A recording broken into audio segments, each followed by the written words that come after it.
胃食道逆流有关系。肠胃科医师发现，给长期咳嗽患者吃胃食道逆流的药物，症状就获得了改善。医生特别提醒，胃酸会刺激气管神经，引起咳嗽的症状。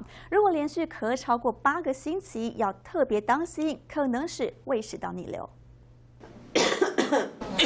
时不时就想咳嗽、清喉咙，您有长期咳嗽的困扰吗？小心可能和胃食道逆流有关。一名52岁男子觉得自己喉咙有异物感，经常咳嗽，还会呕酸水，被确诊为胃食道逆流。但是另一名46岁女性咳嗽咳了好几个月，没有其他症状，还以为自己是气喘，结果竟然也是胃食道逆流。胃酸逆流到食道之后，它刺激到迷走神经，迷走神经将反射到气管。